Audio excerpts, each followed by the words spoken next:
والسلام علی سید الانبیاء والمرسلین اما بعد فاعوذ باللہ من الشیطان الرجیم بسم اللہ الرحمن الرحیم۔ الحمدللہ سورہ حجر کی تقریباً 44 آیات کی تفسیر ہو چکی تھی اور 44 نمبر آیت ابھی ہمارے چل رہی تھی۔ اس میں اللہ تبارک و تعالی نے ارشاد فرمایا کہ لہا سبعۃ ابواب، اس دوزخ کے 7 دروازے ہیں، لکل باب منہم جزء مقسوم، اور ہر دروازے کے لیے ان میں سے ایک حصہ تقسیم کیا گیا ہے۔ یعنی جو شیطان کی پیروی کریں گے وہ جہنم میں داخل ہوں گے، اور جہنم کے 7 دروازے ہیں، اور جو 7 طبقات میں کھلتے ہیں، یعنی 7 جہنم کے درجے ہیں، اس میں شیطان کی پیروی کرنے والوں کے 7 گروہ بنا کر ہر درجے میں ایک گروہ کو رکھا جائے گا۔ ان 7 درجات کے نام جو ہیں وہ یہ ہیں: پہلا جہنم ہے، دوسرا لظا ہے، تیسرا حطمہ، چوتھا سعیر، اس کے بعد سقر، پھر جحیم، اور سب سے آخر میں حاویہ ہے۔ اور یہ یاد رکھیں کہ جو منافق اعتقادی ہوتے ہیں، یعنی وہ شخص کہ جو بظاہر کلمہ اسلام پڑھتا ہے لیکن دل سے نبی کریم صلی اللہ علیہ وسلم کی رسالت کا منکر ہو، جیسے کہ نبی کریم صلی اللہ علیہ وسلم کے دور میں یہ یہود وغیرہ جو تھے، بعض ایسے تھے کہ جو اور مشرکین میں سے بعض ایسے تھے جو بظاہر کلمہ پڑھ لیتے تھے لیکن قلب سے آپ کی رسالت کا انکار کیا کرتے تھے، یہ منافقین تھے، اور ان کو منافق اعتقادی کہتے ہیں۔ یہ جہنم کے سب سے نچلے طبقے میں ہوں گے۔ جہنم کی جیسے جیسے گہرائی بڑھے گی ویسے ویسے اس کے عذابات کی شدت اور اس کی گرمی میں اضافہ بھی ہوتا چلا جائے گا۔ لہذا گویا کہ اللہ تبارک و تعالی نے جو 7 جہنم کے طبقات بنائے وہ جرائم کے اعتبار سے ہیں کہ جس کا جرم سب سے ہلکا ہوگا وہ سب سے اوپر ہوگا، پھر جیسے جیسے ظلم کی مقدار یا جرم کی مقدار بڑھے گی اللہ تعالیٰ انہیں اتنے ہی نچلے طبقے میں جگہ دے گا۔ لیکن اللہ تعالیٰ سب کو جہنم سے محفوظ فرمائے، بہرحال اس کا چاہے سب سے اسفل طبقہ ہو یا سب سے اعلیٰ ہو، عذاب برداشت کرنا ایک بشری طاقت کے مطلب اس کی وسعت سے باہر ہے۔ اس لیے کہ نبی کریم صلی اللہ علیہ وسلم ارشاد فرماتے ہیں کہ جہنم میں سب سے ہلکا عذاب اس شخص کو ہوگا جسے آگ کے 2 جوتے پہنا دیے جائیں گے، جس کی بنا پر اس کا دماغ بالکل اس طرح کھول رہا ہوگا جیسے ہانڈی کو چولہے پہ چڑھا دیا جائے تو اس کا پانی کھولتا ہے، ایسا دماغ اس کو ابل رہا ہوگا۔ جیسے آپ نے کبھی یہ کیفیت محسوس کی ہو کہ انسان کو بخار چڑھتا ہے تو سر میں درد ہو جاتا ہے، یا ویسے بھی بعض اوقات سر میں درد ہوتا ہے، بعضوں کو تو دائمی طور پہ رہتا ہے، تو بعض اوقات اس درد کی شدت اتنی زیادہ ہوتی ہے کہ انسان کا دل چاہتا ہے کہ کوئی پتھر اٹھا کے اپنے سر پر مار لے، اور اندر سے جو مطلب بھیجا جس کو ہم کہتے ہیں وہ ایسا لگتا ہے کہ ہلتا ہوا محسوس ہوتا ہے کہ سر علیحدہ ہے اور بھیجا علیحدہ ہے، شدید درد۔ تو یہ دنیاوی درد ہے، اخروی درد، یہ دنیاوی درد اخروی درد کا عشر عشیر بھی نہیں ہے،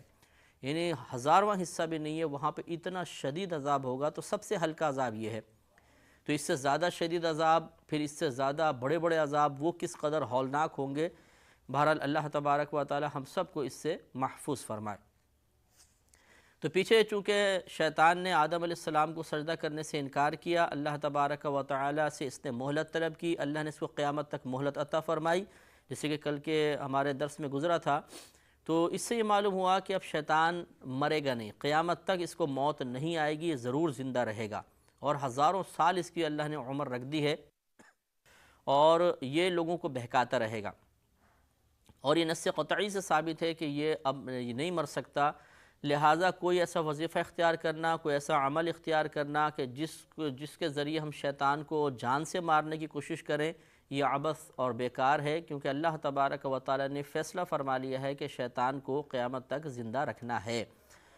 اور اب جو اس کی اطاعت کرتا رہے گا اللہ تعالیٰ اس سے ناراض ہوگا، ان سب کو جہنم میں ڈالے گا، اور جو اطاعت کرے گا اس کا جتنا اطاعت کا درجہ اعلیٰ ہوگا، جتنا اسفل ہوگا، اسی اعتبار سے وہ طبقات جہنم کا شکار ہوگا۔ اب جیسے کہ ہم نے آپ کو بتایا کہ اکثر اسلوب قرآن ہے کہ اللہ تبارک و تعالی جب مومنین کا تذکرہ فرماتا ہے تو تقابل میں منافقین یا کفار کا ذکر ہوتا ہے تو مومنین کا، جہنم کا تذکرہ ہے تو جنت کا تذکرہ ہے تو جہنم کا، دنیا کا تو آخرت کا ہے تو اس کے مقابلے میں دنیا کی حقارت کو ذکر کیا جاتا ہے۔ اسی طرح یہاں پہ چونکہ ابھی جہنم کا تذکرہ ہوا آگے اللہ تبارک و تعالیٰ نے پھر جنت کے احوال بیان فرمانا شروع فرمائے۔ اور یہ بھی پہلے میں آپ کو عرض کر چکا ہوں کہ اس میں حکمت یہ پوشیدہ ہے کہ انسان کا نفس ایک بچے کی مانند ہوتا ہے، یعنی طبیعت کے اعتبار سے ایک بچے کی مانند ہے۔ اگر اب آپ بچے کو کسی کام کی طرف مائل کرنا چاہیں اور وہ اطاعت نہیں کر رہا ہو تو آپ دو طریقوں میں سے کوئی ایک طریقہ اختیار کرتے ہیں، یا تو اسے ڈانٹتے ہیں، مارتے ہیں، جھڑکتے ہیں تو خوف کی وجہ سے وہ مائل ہو جاتا ہے،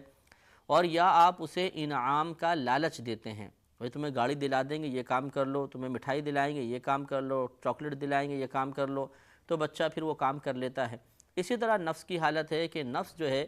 جب اس کو خوف کی بات بتائی جائے، عذابات کے واقعات سنائے جائیں، تبھی ڈر کر اطاعت کی طرف مائل ہو جاتا ہے اور انسان کی عبادات کی راہ میں اور گناہوں سے بچنے کی راہ میں رکاوٹ نہیں بنتا۔ اور اسی طرح اگر اس کو انعامات کا لالچ دیا جائے، انعام سنائے جائیں تو اس میں ترغیب پیدا ہوتی ہے اور یہ اس اثر کو قبول کرتا ہے اور فوراً اطاعت کی طرف مائل ہو جاتا ہے۔ لہٰذا آگے اللہ تعالیٰ نے پیشے عذاب کا ذکر فرمایا تو آگے پھر انعام کا تذکرہ فرمایا کہ ان المتقین فی جنات و عیون، بے شک متقین اللہ تعالیٰ سے ڈرنے والے باغات اور چشموں میں ہوں گے۔ چشموں میں سے مراد یہ نہیں کہ چشموں میں اتر جائیں گے، یعنی ان کے لیے باغات ہوں گے اور اللہ تعالیٰ ان باغات میں چشمے عطا فرمائے گا۔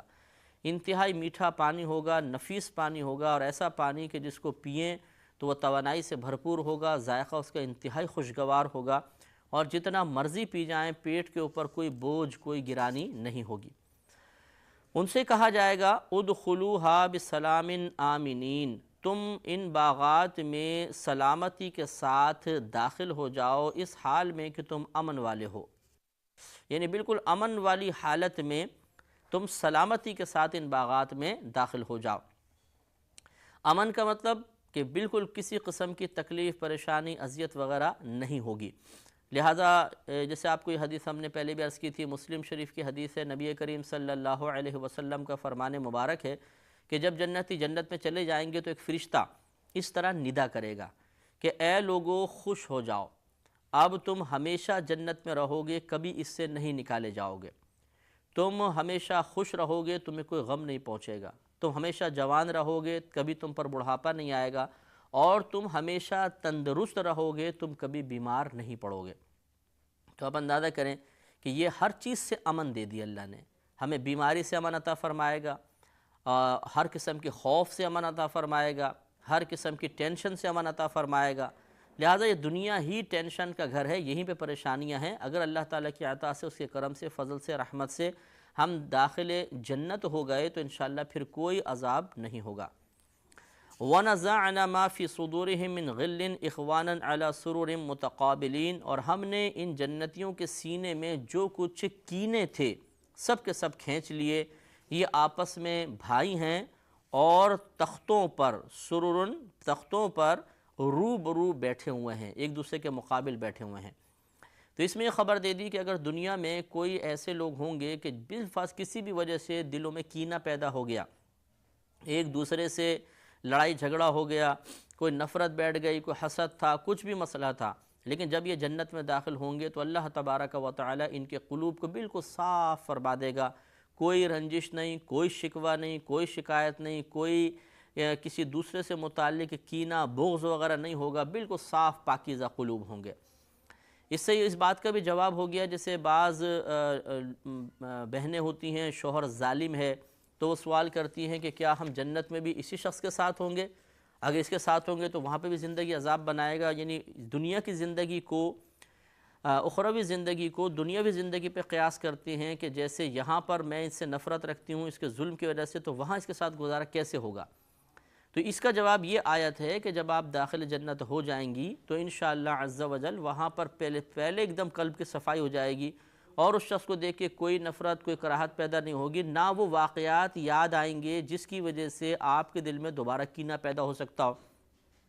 کیونکہ جنت ہر قسم کی گندگی سے پاک و صاف ہے۔ ہر اس تصور سے اللہ تعالیٰ نے جنتی کو محفوظ کر دیا ہے جو اس کے لیے قلبی اذیت کا، ٹینشن کا، دکھ کا، تکلیف کا، رنج کا، اذیت کا سبب بنے۔ بالکل صاف، جیسی جنت میں جائے گا پچھلے تمام فکریں بھول جائیں گی،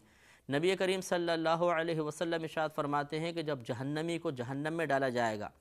تو فرشتہ ایک جہنم کی نہر میں اس کو غوطہ دے گا،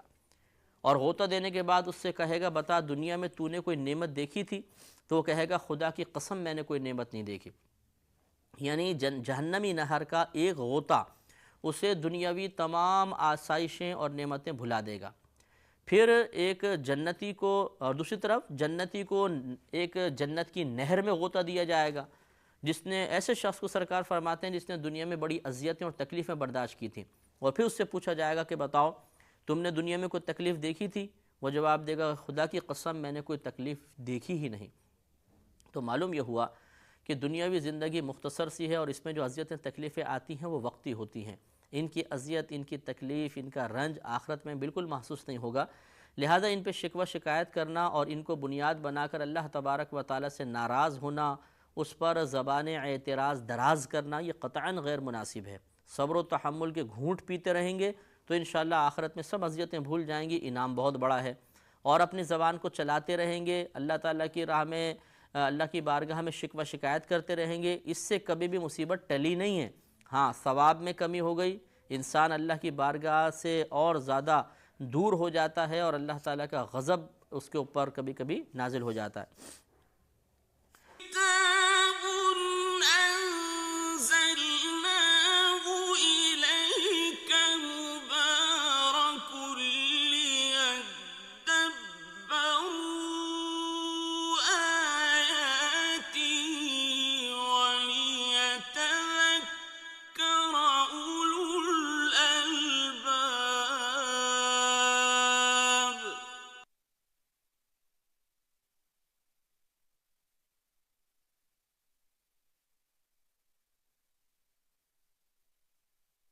كتاب أنزلناه إليك مبارك ليدبروا آياته وليتذكر أولو الألباب۔ لا يمسه فيها نصب، انہیں ان باغات میں کوئی تکلیف نہیں پہنچے گی، وما ہم منہا بمخرجین، اور نہ وہ اس سے نکالے جائیں گے۔ یہ وہی حدیث کا مفہوم دیکھیں، واضح طور پہ نص قرآنی سے ثابت ہوا، یا نص قرآنی کا مضمون نبی کریم صلی اللہ علیہ وسلم نے بیان فرمایا کہ اللہ تعالیٰ نے بیان فرما دیا کہ انہیں نہ تو کوئی تکلیف پہنچے گی اور نہ وہ وہاں سے کبھی نکالے جائیں گے۔ تو معلوم یہ ہوا کوئی تکلیف نہیں پہنچے گی، تو ہر وہ چیز جو تکلیف، رنج، کوفت کا سبب بنے وہاں پر نہیں ہوگی۔ لہٰذا معلوم ہوا کہ چاہے وہاں پہ آپ ہر وقت جاگتے رہیں کوئی تکلیف نہیں ہوگی، کچھ بھی نہ کھائیں پئیں کوئی تکلیف نہیں ہوگی، خوب کھائیں، دبا کے زبردست قسم کا کھائیں اور بہت زیادہ کھا لیں، کوئی گرانی نہیں ہوگی، کوئی بدہضمی نہیں ہوگی، کوئی اذیت محسوس نہیں ہوگی، وہاں پر بالکل آسانی ہے اور نعمتوں کی اس انداز سے فراوانی ہے کہ اس فراوانی کا حصول ہمارے لیے کسی بھی لحاظ سے باعث تکلیف نہیں ہوگا۔ آگے اللہ تعالیٰ نے اپنے حبیب کریم صلی اللہ علیہ وسلم کو حکم دیتے ہوئے ارشاد فرمایا کہ نبی عبادی، آپ میرے بندوں کو خبر دیجئے، انی انا الغفور الرحیم، کہ بے شک میں ہی بخشنے والا مہربان ہوں۔ اگر لغت جاننے والے اس کو سن رہے ہوں گے تو یقیناً وہ آسانی سے معلوم کر لیں گے، محسوس کر لیں گے کہ یہاں پہ اللہ نے ایک تو انا سے لفظ شروع فرمایا، انا، پھر درمیان میں الغفور الرحیم، یہ انا کی خبر بن رہی تھی، بیچ میں انا ضمیر مرفوع منفصل کہتے ہیں، اس کو لے کر آئے، پھر خبر جو ہے الغفور الرحیم، یہ دونوں معرفہ لے کر آئے۔ تو یہ تمام چیزیں جب جمع ہو جاتی ہیں تو اس کلام میں بہت زیادہ تاکید پیدا ہوتی ہے، پختگی پیدا ہوتی ہے۔ جب متکلم اپنے کلام میں بہت زیادہ زور پیدا کرنا چاہے، کسی اہم بات کو بیان کرنا چاہے، تو اس قسم کی تاکیدیں پیدا کی جاتی ہیں۔ تو گویا اس کا ترجمہ یہ ہوگا کہ بے شک میں ہی ضرور بخشنے والا مہربان ہوں، اپنی ذات کے ساتھ حصر بھی کہ میں ہی بخشنے والوں کو دوسرا نہیں، اور میں ہی بخشنے والا مہربان ہوں، اس میں غفور میں بہت زیادہ مبالغہ ہوتا ہے، بہت بخشنے والا مہربان ہوں۔ تو گویا کہ اللہ تبارک و تعالیٰ نے اپنے بندوں کو اس آیت میں بہت بڑی خوشخبری عنایت فرمائی۔ ہمیں بھی اللہ تعالیٰ کی رحمت کا ہمیشہ یقین رکھنا چاہیے، لیکن ساتھ ہی ارشاد فرمایا وَأَنَّ عَذَابِي هُوَ الْعَذَابُ الْأَلِيمُ، وہی بالکل ترتیب کے ساتھ اس آیت کو بھی لے کر آئے، اور بے شک میرا عذاب وہ ہی دردناک عذاب ہے، یعنی میرا عذاب ہی دردناک عذاب ہے۔ ایسا نہیں کہ اللہ تعالیٰ کے غفور و رحیم ہونے پر یقین رکھا جائے اور اس کو بنیاد بنا کر پھر اللہ کے عذاب کو بھول جایا جائے، اس کی قہاریت و جباریت کو نظر انداز کر دیا جائے، یہ غلط ہے۔ اس لیے دونوں دیکھیں آیت تقابل میں کتنے اچھے انداز سے، نفیس انداز سے اللہ نے بیان فرمائی کہ جو لوگ یہ کہتے ہیں کہ جی ہمیں مت ڈراؤ، اللہ تو بہت بڑا مہربان ہے، وہ توجہ کریں، اور جو ہمیشہ ڈرتے رہتے ہیں، خوفزدہ رہتے ہیں اور دوسروں کو بھی ڈرا ڈرا کے انہیں اللہ کی رحمت سے مایوسی کے قریب کر دیتے ہیں، وہ بھی غور کریں کہ اللہ تعالیٰ نے اپنی بخشش کا، اپنی رحمت کا ذکر بھی فرمایا اور اپنے دردناک عذاب کا بھی تذکرہ فرمایا، اور اس طرح ہمیں اشارہ کر دیا کہ ہمیں اعتدال، توازن قائم رکھنا ہے، نہ تو بہت زیادہ اس طرح رحمت کا یقین رکھیں کہ اس کے عذاب کو ہی بھول جائیں، نہ اس طرح عذاب کا خیال رکھیں کہ رحمت کی طرف سے توجہ ختم ہو جائے اور مایوسی ہمارے قلب پہ غلبہ کر لے۔ یہ دونوں چیزیں غلط ہوتی ہیں، اعتدال لازم ہے۔ لہٰذا معلوم ہوا کہ جہاں اللہ تعالیٰ کی رحمانیت کا یقین رکھنا لازم ہے، وہیں اس کی قہاریت پر توجہ بھی ضروری ہے۔ وَنَبِّئْهُمْ عَنْ ضَيْفِ إِبْرَاهِيمَ، اور انہیں ابراہیم کے مہمانوں کی خبر دو۔ اِذْ دَخَلُوا عَلَيْهِ، جب وہ داخل ہوئے تھے ابراہیم علیہ السلام پر، فَقَالُوا، تو انہوں نے کہا، سَلَامًا، آپ پر سلامتی ہو۔ یہ وہی واقعہ ہے جو پہلے بھی ایک دفعہ گزرا تھا کہ یہ فرشتے تھے جو ابراہیم علیہ السلام کے پاس آئے تھے، اور اصلاً یہ حضرت لوط علیہ السلام کی قوم پر عذاب نازل کرنا مقصود تھا۔ قال ان منکم وجلون، تو حضرت ابراہیم علیہ السلام نے کہا کہ بے شک میں تم سے کچھ خوف سا محسوس کرتا ہوں۔ قالوا، انہوں نے کہا، لا توجل، آپ ڈریے نہیں، خوفزدہ نہ ہوئیے، ان نبشرک بغلام علیم، بے شک ہم تو آپ کو ایک علم والے لڑکے کی خبر دینے کے لیے، بشارت دینے کے لیے آئے ہیں۔ اس پر انشاءاللہ ہم کلام کریں گے اگلے پروگرام میں۔ وآخر دعوانا ان الحمد للہ رب العالمین۔